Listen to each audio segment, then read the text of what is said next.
Ragsak, kalipay, kaligayahan, happiness. Ito ang isang bagay na hindi mawawala sa ating mga Pilipino.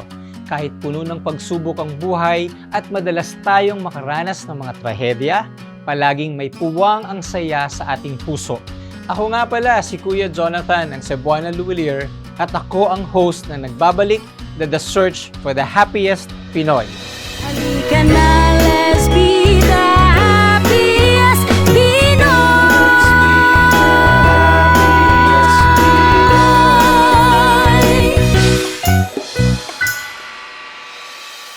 Kahit marami tayong pinagdadaanan, ang Pilipinas ang ikalawang pinakamasayang bansa sa Southeast Asia according to the 2022 World Happiness Report.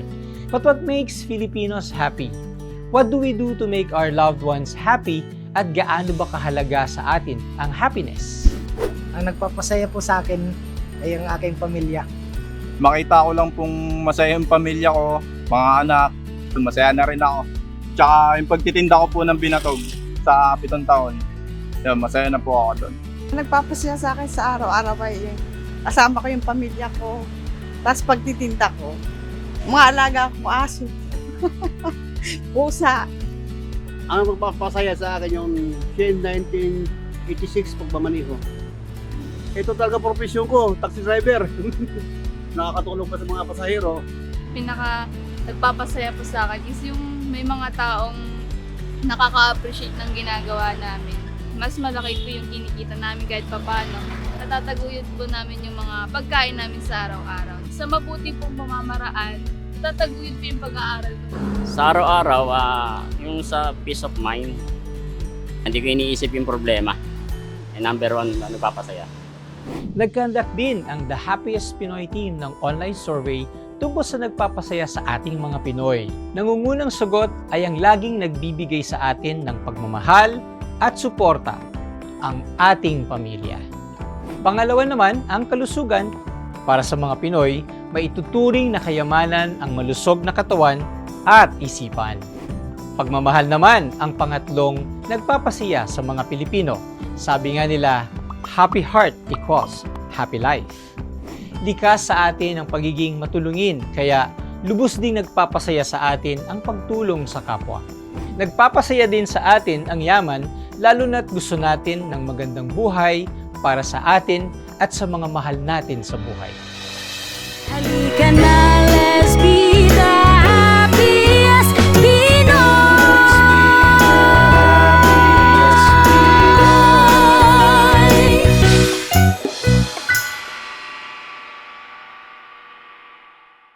Masayang-masaya ako na naging host ng The Happiest Pinoy at tulad ng mga The Happiest Pinoy noon at ngayon, may kwento din ako gustong i-share sa inyo.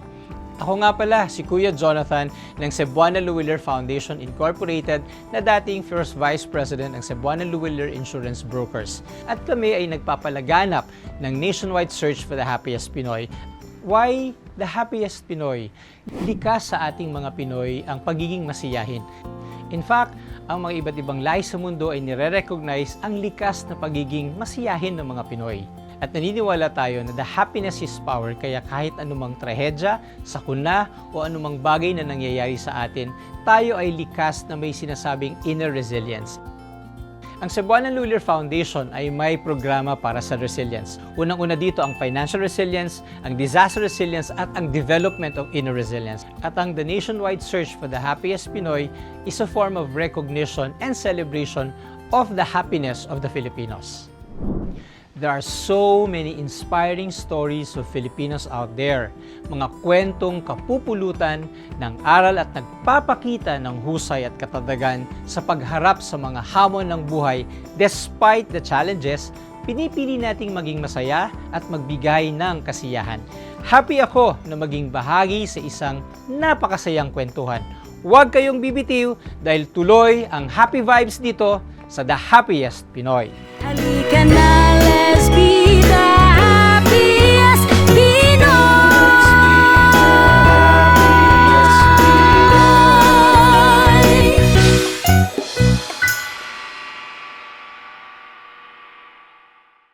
For 10 years, nagbigay ng saya at pag-asa ang The Happiest Pinoy sa mga Pilipino.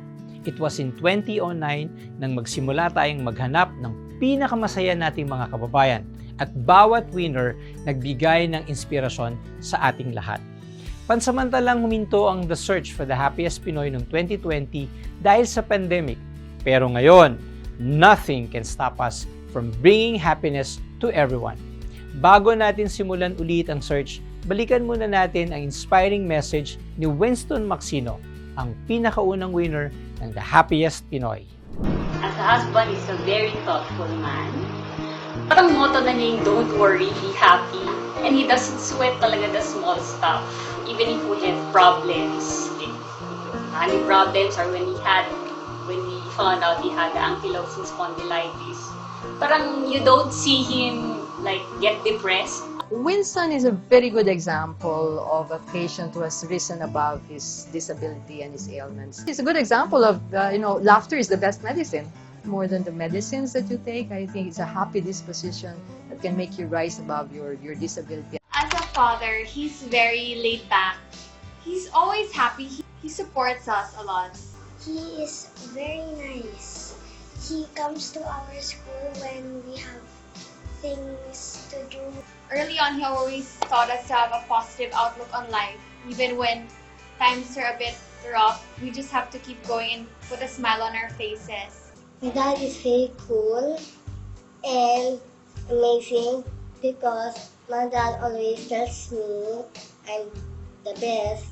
It's probably normal for any parent to feel sad and disappointed and probably angry when they find out that their daughter or their son has Down syndrome. But we realize that it's not the end of our lives. When Brina Kay was born to us with Down syndrome, something good also happened, and that was that I learned kidology, the art of making kids happy. And one of the ways of making kids happy is by making them balloons, because children love balloons. I go around and perform magic to children in schools. My greatest challenge now is my disease, ankylosing spondylitis. But that's not really something to be very sad about. Just look at it positively and you will definitely make the best out of your life. Because challenges are always there, problems are always there, just like this piece of silk. Always there. No life is complete without it. But it's actually just how you make them look well, how you manage your life, and with a few blows, it's gone. And that's how life is. You just have to accept it and make the best out of it. Maraming salamat sa panonood at sana na-inspire namin kayo sa episode na ito. Salamat din kay Winston at sa happy vibes na hatid ng kanyang kwento. Please watch out for the next episode kung saan magbibigay kami ng additional information about the newest search for the happiest Pinoy. At laging tandaan, happiness and joy, let's spread to one and all. Halika na! Let's be the happiest Pinoy! Halika na, let's be